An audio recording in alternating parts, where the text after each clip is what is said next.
culinaire. On s'éloigne des excès de la Renaissance. On met surtout l'accent sur des saveurs simples et naturelles. Pourtant, le XVIIe était resté un siècle riche en superstitions où la rationalité ne trouvait que peu de place. Par opposition, au XVIIIe, avec les Lumières, ce sont la raison et l'innovation qui vont primer. On commence alors à parler sans complexe de science culinaire et l'on utilise le terme de cuisine nouvelle afin de se détacher des traditions anciennes. Avec les Lumières, c'est désormais la France qui donne la mesure du bon goût, de l'hospitalité, de la diversité des aliments proposés aux convives. La cuisine est soudainement perçue comme un bien culturel, comme un fait de civilisation. Elle devient un véritable trait identitaire. Au XVIIIe siècle, on se dirige clairement vers un nouvel art de la table. Alors, dans les années 1700, les cuisines sont de véritables champs de bataille entre les tenants de la cuisine traditionnelle et ceux de la cuisine nouvelle. Alors, les anciens s'en tiennent aux recettes classiques, souvent héritées de la Renaissance, riches, copieuses. Les modernes, eux, ont une obsession, la science culinaire. Les portions servies sont désormais plus petites et aussi plus légères car on va utiliser moins de corps gras qu'auparavant. Mais comme on le sait, le progrès ne rime pas toujours avec simplicité. La nouvelle cuisine, ou la cuisine nouvelle, devrais-je dire, demande une attention et un travail extraordinaires. Les recettes se compliquent. Les saveurs, pures et simples au départ, se mêlent dans une extrême complexité.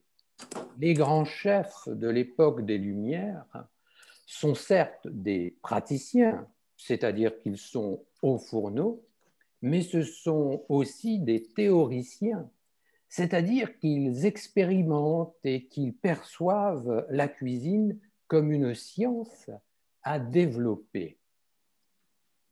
On peut dire que les chefs des Lumières sont en fait des alchimistes d'un nouveau genre. Alors certes, ils ne se penchent pas sur des métaux à la recherche de leur transmutation, comme le faisaient les moines du Moyen Âge, par exemple. Mais ils sont à la recherche de la transmutation des goûts et des saveurs. En voici un exemple simple. On va distiller dans un alambic un thé citronné. Une fois la distillation faite, l'essence, qui est plus légère que l'eau, remonte à la surface. On vient donc d'extraire du thé et du citron une substance pure à travers l'essence que l'on récupère. On le voit, les chefs recherchent ce qu'il y a de meilleur et de plus raffiné. Ils sont en quête de la quintessence des aliments. On assiste donc à la naissance d'une cuisine savante. Alors, parmi ces alchimistes d'un nouveau genre se trouve François Marin, chef de la duchesse de Gesvres. Il est l'auteur fameux des Dons de Comus ou L'art de la cuisine, publié en 1739.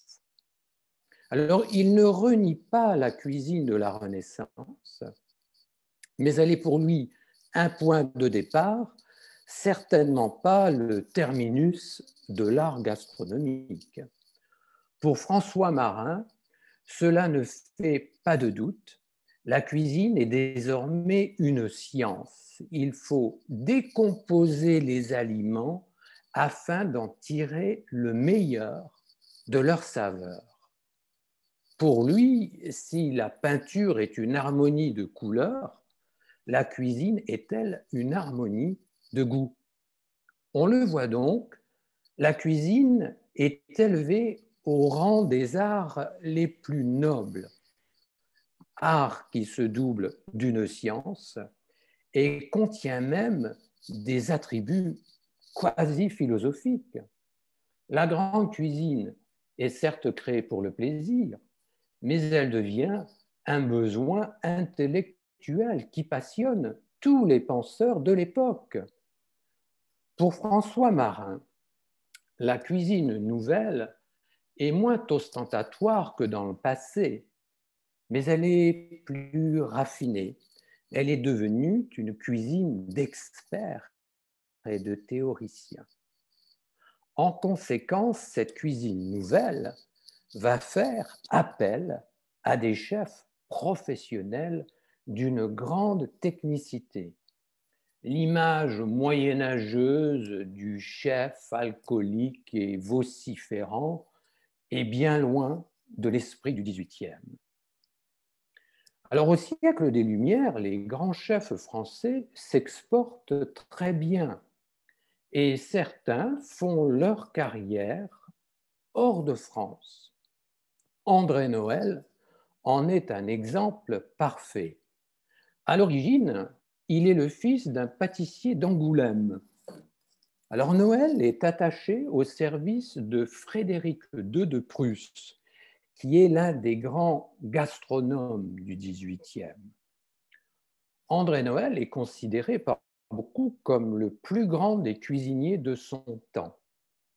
À l'époque des Lumières, l'Europe considère d'ailleurs qu'on ne fait bonne chère qu'avec des cuisiniers venus de France. Noël est passé maître dans l'art des pâtés du Périgord, riches en gibier et en truffes.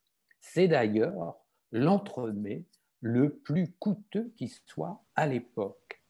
Et Frédéric II de Prusse ne se prive pas d'en envoyer à ses amis. Alors, au service de Frédéric II, Noël dirige une équipe de 12 cuisiniers professionnels. Chaque matin, au petit déjeuner, ils s'assoient à la table du prince et ils décident ensemble des menus de la journée. Lorsque Frédéric II invite un hôte prestigieux, André Noël peut servir jusqu'à 80 plats différents.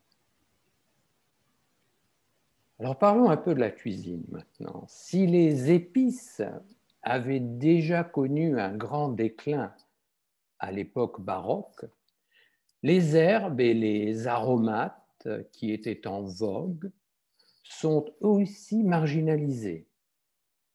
Le bouillon, jusqu'alors un simple jus de cuisson, devient une pièce maîtresse de la cuisine des Lumières. L'âge des fumées et des essences apparaît triomphalement.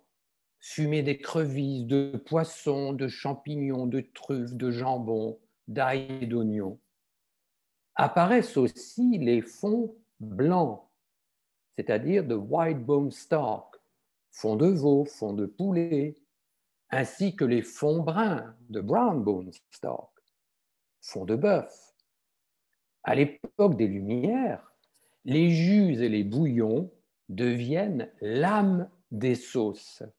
C'est un fait culinaire capital, car désormais, la sauce habille le mets, elle l'enrobe de ses saveurs délicates. Il ne s'agit plus de jeter dans la marmite des aliments sapides tels que des capres ou des anchois pour ajouter du goût au plat lors de leur cuisson. Il s'agit maintenant, au contraire, d'extraire des capres et des anchois un concentré de saveur. Et ce rôle est attribué désormais aux fumées et au bouillon. On le voit donc, au niveau de la pratique, la cuisine devient une façon de penser. Les sauces créent de nouvelles entités gustatives par la concentration et la fusion des saveurs qu'elles contiennent. Le 18e, c'est aussi l'avènement des sucs de cuisson. Alors les sucs, c'est ce qu'on appelle en anglais the meat juices, un peu the sap of the meat, if you wish. On saisit les viandes en les faisant rissoler dans du beurre, puis on déglace les sucs de cuisson afin d'obtenir des jus de grande saveur. On s'aide aussi de roux, le mélange de farine et de beurre. Et ce roux va épaissir les fonds et leur donner leur onctuosité. On le comprend d'une manière générale, la cuisine des Lumières peut être très onéreuse, très coûteuse, car la création de fonds savoureux et intenses va nécessiter des réductions qui exigent des viandes et des mets précieux en grande quantité. On ne s'étonnera donc pas que la cuisine nouvelle des Lumières nécessite le soutien de mécènes fortunés. C'est une cuisine de classe. Elle s'adresse principalement à la haute noblesse. La cuisine gastronomique n'est donc pas une cuisine démocratique. Cependant, la bourgeoisie montante ne veut pas en rester là. Elle veut aussi, si j'ose dire, avoir sa part du gâteau. À cet effet, un écrivain du nom de Menon publie en 1746 un ouvrage qui fera date, La cuisinière bourgeoise. Alors, comme son nom l'indique, ce livre s'adresse à la bourgeoisie, aux nouveaux riches de l'époque. Alors, ils sont moins fortunés et ne peuvent pas s'offrir les chefs et les brigades de cuisine des aristocrates. Mais ils ont des cuisinières. Et c'est ainsi qu'avec son livre, Menon décide d'éduquer les cuisinières des maisons bourgeoises. Il adapte les recettes complexes et coûteuses des grands chefs en les simplifiant. Il va simplifier les techniques culinaires et il va suggérer des mets plus abordables, moins coûteux. Alors, les modes de cuisson, eux aussi, sont simplifiés. Menon va mettre en valeur les cuissons simples telles que la cuisson à l'étouffée, par exemple, c'est-à-dire braising. Il ne parle pas des essences et des bouillons, car ils sont trop techniques et trop coûteux. Mais il se concentre sur une cuisine riche en laitage et riche en œufs, avec notamment un grand chapitre sur la pâtisserie familiale. Et c'est ainsi que naît la fameuse cuisine bourgeoise, qui laissera une grande place au terroir et fera, elle aussi, la force de la gastronomie française. Vers la fin du XVIIIe siècle, le célèbre cuisinier Charles Durand, apôtre de la cuisine provençale, va promouvoir la notion de cuisine régionale. Ce régionalisme culinaire va se trouver très à l'aise dans la cuisine bourgeoise, car c'est une cuisine qui est par nature plus démocratique, moins élitiste.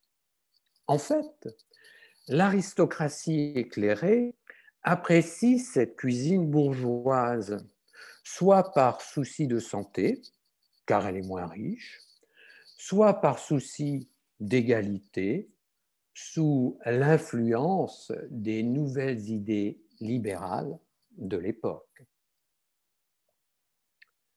Alors on l'a vu, la cuisine nouvelle du XVIIIe est une cuisine complexe qui va nécessiter un appareillage adapté. Et c'est ainsi que naît le grand fourneau potager. Alors ce grand fourneau potager peut avoir jusqu'à 20 foyers de cuisson. Foyers de cuisson que l'on nomme creuset. Vous avez tous entendu parler de la marque Le Creuset. Eh bien, voilà l'origine du nom. C'est un foyer de cuisson que l'on appellerait aujourd'hui plutôt une plaque de cuisson. Alors on est loin, bien sûr, des marmites et de la rôtissoire de la Renaissance. Ce grand fourneau potager est un ouvrage de maçonnerie construit en pierre et sur lequel on peut placer des casseroles, un grill et des poêles à frire. La chaleur est fournie par des braises placées dans la partie basse du fourneau. Le grand fourneau potager possède aussi un four qui sert aux cuissons enfermées afin de cuire le pain ou les gâteaux, par exemple. Alors, bien entendu, le grand fourneau potager ne se trouve que dans les plus belles demeures du royaume. Dans les campagnes, la vaste majorité de la population utilise encore l'âtre et la crémaillère, donc la cuisine à la marmite au-dessus du feu de cheminée. Chez les bourgeois, toutefois, le four potager existe, il est de petite taille et n'offre que 2 ou 3 creusets. Alors, autre nouveauté technique ou technologique, l'apertisation. Alors, elle doit son nom à un homme des Lumières, Nicolas Appert, cuisinier et confiseur à l'origine, passionné par la préservation des aliments. Il est l'officier de bouche, c'est-à-dire le chef privé, de la comtesse de Forbach, près de Metz, en Moselle française. Alors il va quitter la Moselle en 1784 et ouvrir une confiserie à Paris en 1785. 10 ans plus tard, passionné de science, il est le premier à mettre au point une méthode de conservation des aliments, c'est la fameuse apertisation. Il s'agit en fait d'un procédé de stérilisation, tout d'abord dans des bocaux en verre, glass jars, puis dans des boîtes de fer blanc. Il créera ainsi la première usine de conserve au monde. Alors, Appert mériterait à lui tout seul une conférence, tant sa prouesse technologique va influencer la cuisine du siècle qui va suivre. Alors, le siècle des Lumières voit au niveau culinaire l'avènement des garnitures qui désormais accompagnent les plats principaux. Il ne s'agit plus simplement, comme auparavant, de légumes différents que l'on servait dans des plats séparés et que l'on dégustait un par un. Désormais, une garniture est choisie à dessein. Elle sert à mettre en valeur l'élément principal d'un plat. Les garnitures deviennent donc inséparables des mets qu'elles accompagnent. Alors, il est difficile de parler de garniture sans aborder l'avènement de la pomme de terre au siècle des Lumières. Alors, pour cela, il nous faut tout d'abord présenter Monsieur Antoine Parmentier. Alors, Monsieur Parmentier, c'est un apothicaire, un agronome et un nutritionniste à ses heures. Il est le précurseur de ce que l'on va appeler plus tard la chimie alimentaire. Alors, il est passé à la postérité pour sa promotion de la pomme de terre dans la cuisine française. Alors qu'elle avait fait son apparition en Europe au début du XVIe siècle, il a fallu attendre Parmentier pour que la pomme de terre apparaisse dans les assiettes françaises. C'est au cours de la guerre de 7 ans, qui oppose Louis XV, la France et l'Angleterre, que Parmentier, prisonnier militaire en Prusse, goûte pour la première fois à la pomme de terre sous forme de bouillie. Et il l'apprécie pour ses qualités gustatives. Alors, bizarrement, en France, en 1748, le Parlement de Paris va formellement interdire la culture de la pomme de terre et sa consommation humaine. On juge la pomme de terre dangereuse pour la santé. Elle provoquerait, dit-on, la lèpre. Et on la réserve aux animaux. Alors, Parmentier rédige des mémoires nutritionnels sur les vertus de la pomme de terre. Et il faudra attendre 1772 pour que la faculté de médecine couronne ses travaux. En 1786, en compagnie d'un botaniste, François de Vilmorin, Parmentier présente la pomme de terre à la cour. Alors, pour promouvoir sa fameuse pomme de terre, Parmentier organise de nombreux dîners gastronomiques. Il y invite des personnalités prestigieuses afin qu'ils goûtent à sa fameuse pomme de terre.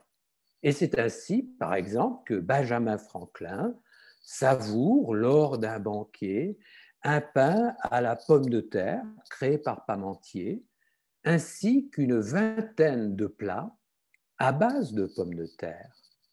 Les chefs du XVIIIe commencent donc à s'intéresser à ce tubercule, réputé farineux et sans goût. On l'accommode avec des ragoûts, de la viande, et on le rissole dans le beurre ou on le fait frire. C'est donc au siècle des Lumières, et grâce à Parmentier, que la pomme de terre gagne ses galons gastronomiques après 3 siècles d'ignorance française. Alors au XVIIIe, créer de nouvelles recettes devient un passe-temps aristocratique. Le roi Louis XV préparait ainsi des œufs pochés qu'il appelait œufs en chemise, du poulet au basilic et des pâtés d'alouette. La duchesse de Berry, fille du duc d'Orléans, préparait des filets de lapereau à la Berry, c'est-à-dire avec une sauce crème et au vin blanc. Madame de Pompadour, la maîtresse du roi Louis XV, la favorite, préparait des filets de bœuf à la Bellevue. Bellevue, nom de son château. Alors il s'agit tout simplement de viande de bœuf froide en gelée qu'elle servait au souper. Louis XVI, un grand gourmand, continuera dans cette même voie et il aime à rôtir lui-même le gibier. On le voit donc, certains aristocrates cuisinent comme ils apprennent la musique. Pardon, mais je vais demander à quelqu'un qui doit avoir le micro allumé, ça, et là, ça résonne dans mes oreilles. Merci beaucoup. Désolé pour cette interruption. Donc, comme je le disais, certains aristocrates cuisinent comme ils apprenaient la musique. Préparer un plat n'est donc plus une chose triviale. Alors, au siècle des Lumières, la cuisine n'est pas seule être devenue un art. En effet, le grand service à la française, avec son décorum, ses brigades de serviteurs, est lui aussi magnifié. Le service devient une véritable chorégraphie un ballet, une sorte de théâtre. Lors des festins, les tables sont souvent disposées en U. On conserve donc la norme du XVIIe siècle. L'intérieur du U est rarement occupé par les convives. C'est un espace réservé aux serviteurs. Lors des festins et des banquets, les serviteurs font souvent face aux convives durant le service. Ils ne servent ni ne desservent d'ailleurs en se plaçant derrière les invités. Chez les nobles, on pratique le service dit à la desserte. Des plats sont disposés sur la table dans une parfaite symétrie et les convives se servent eux-mêmes comme ils le faisaient lors des siècles précédents. Mais au XVIIIe, les banquets ne sont plus vraiment des buffets. Les convives restent attablés et les serviteurs apportent et retirent les plats. Le grand service à la française n'est pas non plus un service à l'assiette. La nourriture n'est pas disposée à l'avance sur les assiettes des convives. Chacun, comme je l'ai dit, se sert lui-même en fonction de ses goûts. Le grand service à la française compte au minimum 3 services, pouvant aller jusqu'à 8 services. Chaque service comprend au moins 3 à 5 plats, accompagnés de ses garnitures propres. Lors des banquets, impossible de goûter à tous les plats, ils sont trop nombreux. Par exemple, un banquet à 8 services peut inclure plus de 40 plats différents. Alors pour chaque service, les plats sont retirés de la table après 15 minutes afin que l'on ne mange pas froid. Alors les gourmands, eux, s'en plaignent car ils n'ont pas le temps de goûter à tout. Assiettes et couverts sont rafraîchis à chaque service. Mais on ne va pas festoyer tous les jours, même chez les aristocrates. Alors, au début du XVIIIe siècle, le régent Philippe d'Orléans introduit la mode des petits soupers. Et il fait d'ailleurs la promotion du champagne. Alors plus tard, Louis XV devient lui-même un adepte des repas privés.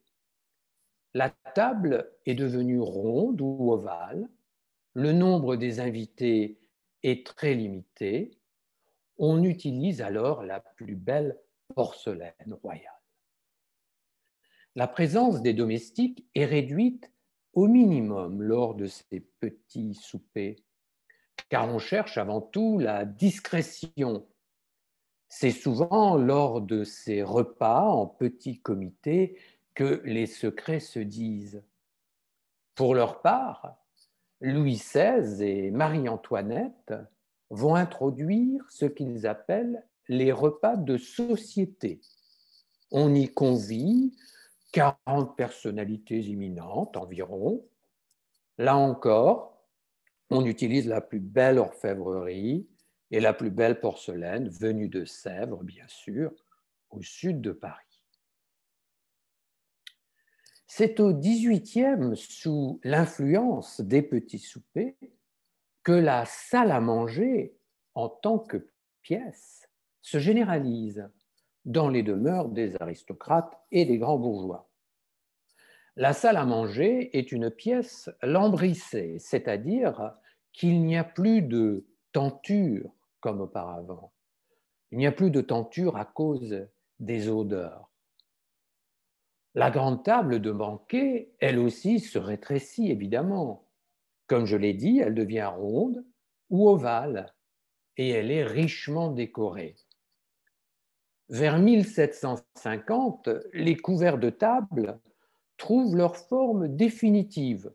C'est le cas des couteaux, des fourchettes et des cuillères qui correspondent en taille et en forme à ceux que nous utilisons de nos jours. Alors, ce qui surprend, c'est que les verres ne sont pas disposés sur la table.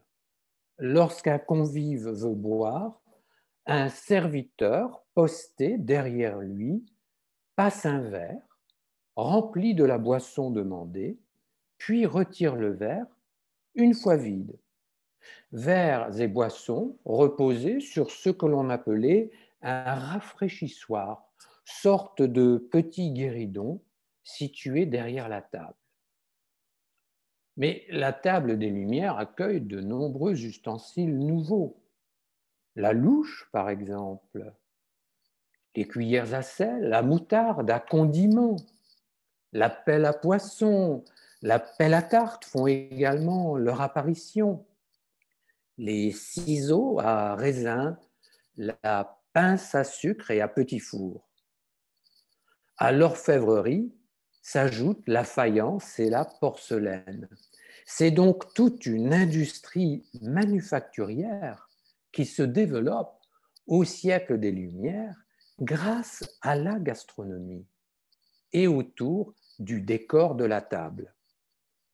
Les nappes recouvrent les tables jusqu'au sol et les serviettes sont faites des plus beaux tissus et de la plus belle dentelle. Alors au siècle des Lumières, les impératifs de l'exhibition et de l'ostentation prévalent encore. Alors sans jeu de mots, je dirais que c'est l'âge d'or de l'orfèvrerie. Alors l'orfèvrerie, on le sait, c'est l'utilisation des métaux précieux, l'or et l'argent, d'où le mot argenterie, silverware. L'écusson de l'orfèvre ou les armoiries familiales sont gravées au dos du manche des couverts. Le XVIIe et le XVIIIe siècle sont les grands siècles de l'orfèvrerie, avec notamment des plats, des récipients et des couverts en argent. C'est au XVIIIe qu'apparaît aussi le dormant. Le dormant est un plateau d'argent que l'on va mettre au milieu de la table. On place sur le dormant la boîte à épices, le moutardier, le vinaigrier, l'huilier, le beurrier, ainsi que la salière, le poivrier, le sucrier ou la saupoudreuse. On note l'apparition des saucières également. En effet, les sauces ne sont plus préversées à même le plat comme c'était l'usage auparavant. Les théières, les cafetières, les pots à lait, les moussoirs à chocolat chaud sont aussi des pièces maîtresses de l'orfèvrerie au XVIIIe siècle. Afin de garder les plats chauds, on commence à utiliser des réchauds et même des cloches. Les bougeoirs en argent sont bien sûr indispensables à toute belle table. Rien de tel pour faire étinceler l'argent et le cristal. Cristal qui provient surtout à l'époque de Moselle, en Lorraine, Saint-Louis et Meisenthal tout particulièrement. Alors, la faïence, elle aussi, est très en vogue. Alors, la faïence, c'est une poterie de terre décorée. On va la recouvrir d'émail car elle est poreuse. Une fois recouverte d'émail, on recuit cette poterie au four. La faïence, d'ailleurs, peut se reconnaître car si on la retourne au verso, elle va offrir des stigmates terreux. Alors la porcelaine, quant à elle, est un mélange plus fin d'argile blanche et de quartz. Contrairement à la faïence, ce mélange est non poreux. Une fois décorée, on va recouvrir la porcelaine d'un glaçage, sorte de vernis protecteur. La porcelaine est plus fine que la faïence et elle est plus prestigieuse aussi. Je voudrais parler maintenant de la naissance des restaurants. Alors, au XVIe siècle, le mot restaurant signifiait boisson qui réconforte. On disait ainsi que le vin était un excellent restaurant, car il restaurait. On buvait des bouillons reconstituants. Mais à l'époque des Lumières, le restaurant devient, par analogie, l'endroit où l'on se restaure de boissons restaurantes. Puis, petit à petit, le restaurant devient, dans le langage courant, l'établissement où l'on va manger.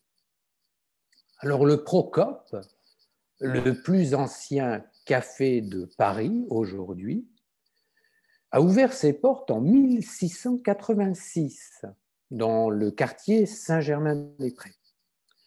C'est un immigré sicilien, Francesco Procopio, qui en est à l'origine. Il devient très vite, au XVIIIe, le café des artistes et des intellectuels. On trouve au Procope des gens comme Voltaire, Diderot, d'Alembert, même Benjamin Franklin et Thomas Jefferson y avaient des habitudes. Alors le siècle des Lumières marque une véritable explosion du nombre des cafés. Ainsi, en 1721, on compte plus de 300 cafés à Paris. Alors on y sert surtout des tisanes, des chocolats chauds, du café bien sûr, accompagnés de toutes sortes de pâtisseries, de confitures, de glaces et de sorbets. Ce sont en fait de véritables salons de thé. Mais la mode des restaurants voit véritablement le jour en 1765 avec l'ouverture du Chant d'Oiseaux, ouvert par M. Boulanger. Alors en fait, le Chant d'Oiseaux, c'est un petit cabaret situé rue du Louvre. On y sert sur des tables individuelles et à toute heure de la journée. Des bouillons, des viandes rôties, des biscuits, des fruits de saison et du fromage. La grande nouveauté, ce sont bien sûr les tables individuelles avec des chaises individuelles qui remplacent les bancs. Jusque-là, les tavernes et les auberges servaient leur clientèle sur des tables communes à trépied et n'offraient pas de menu à la carte, mais quelques plats faits maison. En 1776 est une date importante pour les métiers de bouche. En 1776, il va y avoir une véritable révolution. C'est l'abolition des corporations des métiers de bouche. Alors, les corporations étaient très puissantes. Elles regroupaient des personnes de même profession. Les corporations étaient souvent composées de confréries, c'est-à-dire d'associations à but professionnel, mais religieux aussi, fondées sous le patronage d'un saint. On comptait à l'époque plus de 460 confréries à Paris. Alors d'une manière générale, les confréries excluent les non-catholiques, donc les juifs et les protestants. Dans les rares cas où une confrérie est multiconfessionnelle, ce sont toujours les catholiques qui la dirigent. Alors afin d'exercer un métier de bouche, on doit donc être admis dans une confrérie. L'adhésion n'est pas un choix, c'est une obligation pour qui veut exercer un métier de bouche. Mais à l'époque des Lumières, on observe la séparation du sacré et du profane, du religieux et du non-religieux. la société est en voie de sécularisation. En 1776, le roi Louis XVI abolit les corporations et les confréries. Le roi considère que le travail doit être une activité strictement économique et professionnelle et que le travail doit être ouvert à la concurrence. Les métiers de la restauration vont donc bénéficier de cette ouverture. Et c'est ce qui va permettre l'essor véritable des restaurants avec des capitaux privés extérieurs. De plus, la Révolution française de 1789 sera un catalyseur en ce qui concerne l'ouverture de restaurants. Beaucoup de chefs qui travaillaient pour les aristocrates se retrouvent soudainement sans emploi. Pour survivre, que font-ils? Eh bien, ils ouvrent des restaurants. Alors, je voudrais parler un petit peu d'étymologie et du nom que l'on donne en français au repas. Alors, au siècle des Lumières, on appelle le déjeuner le premier repas du matin. C'est ce que nous appelons, nous, aujourd'hui, le petit déjeuner. Mais d'un point de vue étymologique, déjeuner, c'est donc casser le jeûne, tout comme breakfast en anglais, to break the fast. Au XVIIIe, le déjeuner est donc le premier repas de la journée. Alors il concerne peu la noblesse, car elle se lève souvent tard. Par contre, les paysans et les artisans mangent tôt, car il leur faut gagner des forces avant d'aller travailler. Ils déjeunent donc vers 6 heures du matin. En outre, ils vont consommer ce que l'on appelait le 10 heures. C'est un petit repas sur le pouce qui leur permet de reprendre des forces avant le repas du midi.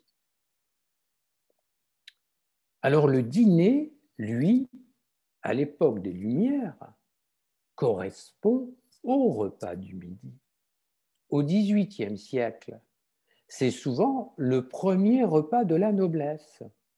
Les aristocrates dînent vers 11 heures du matin. Mais s'ils vont à la chasse, activité souvent matinale, ils prennent leur premier repas aux aurores et repoussent le dîner à 15 heures, voire 17 heures en fin d'après-midi. Du coup, le mot dîner, qui désignait le repas de midi, finira par s'imposer comme le repas du soir. Alors on parle aussi de l'encas qui est servi vers 16 heures. Alors l'encas, c'est le goûter chez les bourgeois ou la collation chez les aristocrates. Prendre un goûter ou prendre une collation détermine donc le rang social des individus. Alors à noter que le petit peuple, lui, prend un casse-croûte, se référant à la croûte du pain que l'on va casser, que l'on va briser de ses mains. Alors, collation et goûter sont souvent composés de gâteaux et de sucreries, accompagnés de thé, de café ou de chocolat chaud. Parlons finalement du mot souper. Il désignait ce que nous appelons aujourd'hui le dîner. Il se prend tôt à la campagne, vers 17 heures, car les paysans vivent avec le soleil et se couchent tôt. Les aristocrates soupent tard, vers 20 heures ou 21 heures, sauf quand le repas de midi a été repoussé en fin de journée à cause de la chasse. Le dîner prend alors la place du souper. Alors bien que le souper ait aujourd'hui disparu en tant que repas, on utilise toujours de nos jours ce terme lorsque l'on parle d'inviter quelqu'un. Il est courant d'entendre « Venez donc souper ce soir ». De nos jours, le terme souper s'emploie également pour le repas qui suit la messe de minuit à Noël. C'est un repas traditionnel composé le plus souvent d'une soupe à l'oignon. Alors pour se rappeler de l'ordre et de la signification de tous ces termes et de ce qu'ils voulaient dire au XVIIIe, il suffit d'apprendre par cœur la phrase de Diderot. Je cite, « Vous déjeunerez, dînerez, goûterez et souperez avec nous. Vous aurez ainsi le nom et l'ordre des repas tel qu'il existait au XVIIIe. »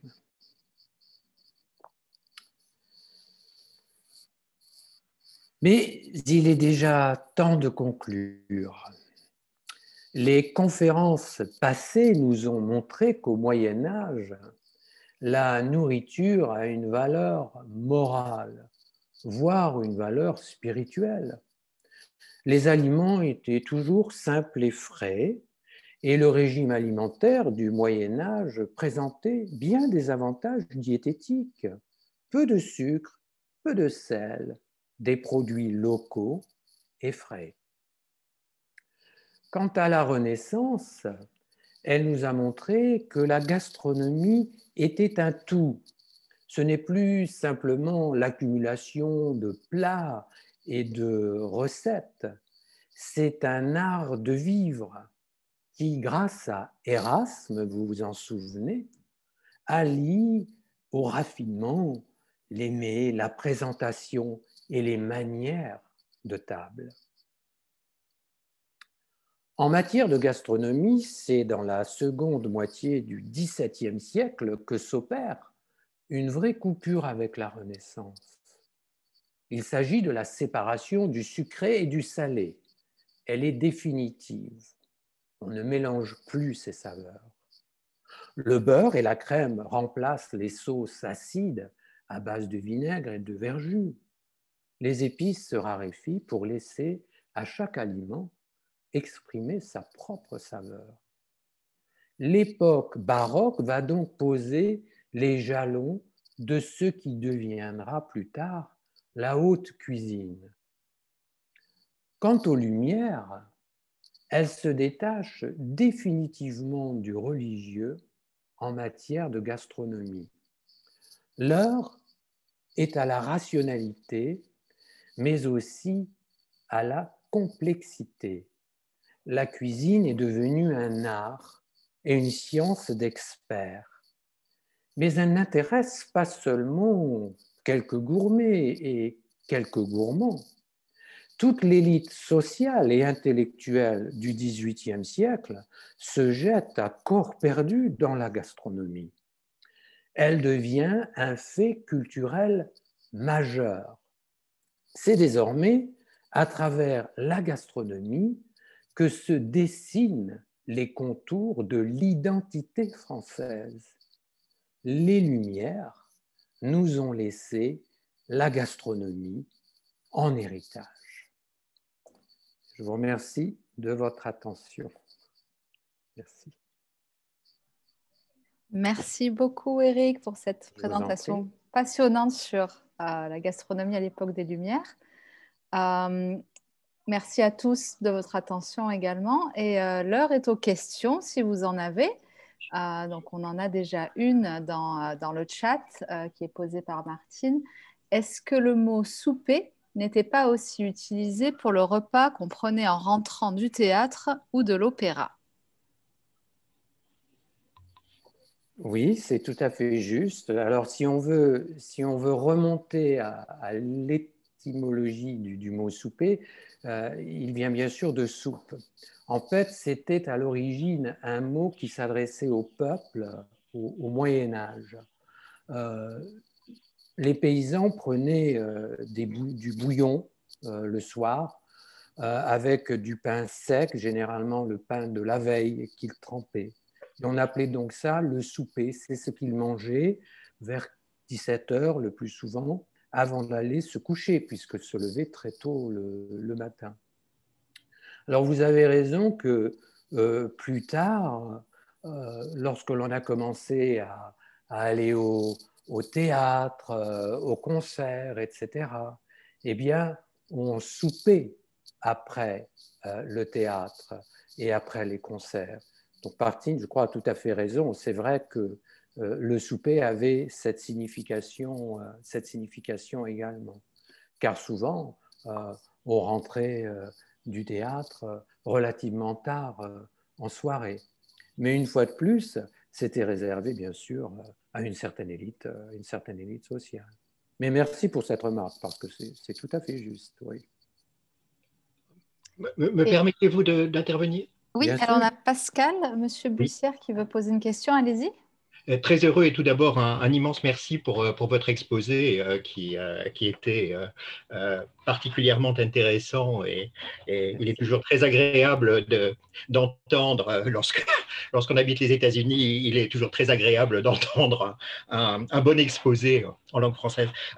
Permettez-moi trois toutes petites remarques. La première, la fin des corporations qui est tellement importante dans l'histoire de France date de 1791. C'est la loi d'Allard qui a mis fin aux corporations et qui a littéralement bouleversé le paysage social français. 1776, c'est la date d'un immense échec. C'est celui de la dernière grande tentative de réforme de l'Ancien Régime avec Turgot et qui a fait que la royauté française a attendu gentiment de passer par la case guillotine. Je voulais simplement compléter votre exposé par trois toutes petites remarques. La première, c'est qu'il y a un gouffre entre la période que vous avez décrite, l'âge du potager avec Louis XIV et la Révolution française. Parce qu'en France, pour comprendre l'histoire de France est fondée sur ce qu'on appellerait en américain le top-down. C'est-à-dire que tout vient de la tête. Et le potager que vous avez décrit, que maintenant on pourrait traduire par le kitchen garden, et qui était effectivement l'ancêtre de la cuisinière, ce premier potager, pour nos amis, ils peuvent le visiter à Versailles. C'est là qu'est né le potager, qui existait déjà du temps de la Renaissance en Italie. La deuxième toute petite remarque concerne les restaurants. Et les restaurants, vous avez parlé de la fin de la société de classe, d'une société de classe, pardon. Il y a une remise en cause effectivement de la société de classe au XVIIIe siècle. Et l'un des lieux privilégiés que vous avez remarquablement décrit, ce sont les restaurants. Moi, quand j'étais en Cagne, nous quittions Louis le Grand il y a de cela 2 générations, et nous allions tous les jours au Procope. Nous allions au coin du boulevard Saint-Germain, à côté des cinémas Odéon, avant de nous amuser un peu au cinéma. Et le Procope et quelques autres endroits, c'était des lieux de convivialité où les aristocrates et les grands bourgeois se réunissaient. Et ces lieux de convivialité, ils ont été le symbole de l'humanisme parce que ce sont ceux-là qui ont accueilli les premières loges maçonniques. S'il y a une remise en cause de la société d'ordre plus que de la société de classe, c'est parce que il y a une extraordinaire nouveauté qui vient d'Angleterre et qui est le mouvement maçonnique. Et c'est pour cela que les premiers restaurants, en fait, ont été des restaurants anglais. Le premier restaurant à Paris, c'est la Grande Taverne de Londres, rue de Richelieu, à 2 pas du Palais Royal. Le Palais Royal qui était cher au duc d'Orléans. Et c'est là encore, si nos amis américains ont envie de découvrir les restaurants du XVIIIe siècle, qu'ils aillent au Grand Véfour. Dans le Palais Royal, c'est le dernier grand décor XVIIIe à Paris. et je leur recommande le Grand Véfour s'ils arrivent à passer le cap des cerbères du Covid aux frontières. Et puis, ma troisième toute petite remarque, mais ce ne sont pas du tout des remarques contradictoires, c'est simplement pour vous dire à quel point votre exposé est extraordinairement riche et intéressant. C'est que lorsque vous parliez de la vaisselle, en fait, elle a une tragique histoire. C'est que la faïence de Sèvres, la très belle faïence de Sèvres, vient du fait que Louis XIV a dû fondre son or et son argenterie. Il a ruiné la France avec ses guerres. Et si la vaisselle s'est développée comme nous la connaissons aujourd'hui, c'est parce que Versailles a dû se contenter de la cuisine en terre, de la très belle cuisine, de la très belle faïence, mais quand même, c'est aussi un signe de la perte de pouvoir, de prestige de la France à l'époque. Voilà, je ne veux pas tenir le crachoir plus longtemps, mais en tout cas, c'est un immense plaisir que de partager avec vous. Et je reviendrai. Merci Voilà. En tout cas, merci. Ça me fait bien plaisir d'avoir un véritable historien qui peut mettre un éclairage, car c'est vrai que l'histoire est tellement riche en détails. Donc, merci pour toutes ces précisions. C'est très gentil à vous. Oui, merci beaucoup, Monsieur Bussière, d'avoir participé à cette conversation. On a encore pas des suggestions, des remarques et puis des questions. Donc, quelqu'un dit au Québec, nous employons toujours les mots déjeuner, dîner et souper. Merci, Eric, pour cette magnifique conférence que j'écoute de Montréal. Ça, c'est un peu la magie de Zoom. Hein. On est à Philadelphie, on est à New York, il y en a qui sont en Floride, on est à Montréal. Donc, très bien. Merci à tous de plug in. J'ai une question spécifique de Betty. Est-ce que le hachis parmentier a également été introduit par Monsieur Parmentier? Alors là, je ne suis pas un expert. Je crois non que ça a été fait je pense que ça a été créé un peu plus tard. Alors je ne sais pas si c'était de son vivant ou pas, mais que c'était un plat qui était fait en l'honneur de Monsieur Parmentier. Je ne pense pas qu'il ait été créé par lui. Mais là, il y a peut-être des chefs experts avec nous qui pourraient nous éclairer. Mais je pense que c'était fait en son honneur. Oui. Est-ce que je peux oui, bien sûr. Depuis, oui, je suis à Alexandria. Ma femme et moi, nous sommes à Washington. Et pardonnez-moi de ne pas nous être présenté. Parmentier, en fait, il a une toute petite histoire. C'est que lorsque nous habitions Neuilly, nous étions à 2 pas de la station Sablon à Neuilly. Pourquoi s'appelle-t-elle la station Sablon? C'était la plaine des Sablons. Et là encore, top-down, si je puis dire, c'est Louis XVI qui a accordé ce terrain à Parmentier, et terrain expérimental où pour la première fois le roi de France a incité les Français à expérimenter la culture de la pomme de terre. Donc, vous voyez, on en est vraiment, la période que vous décrivez, on en est vraiment au tout début, comme vous l'avez très bien dit, de la culture de la pomme de terre. C'est au 19e siècle que ces recettes ont été mises au point. Voilà.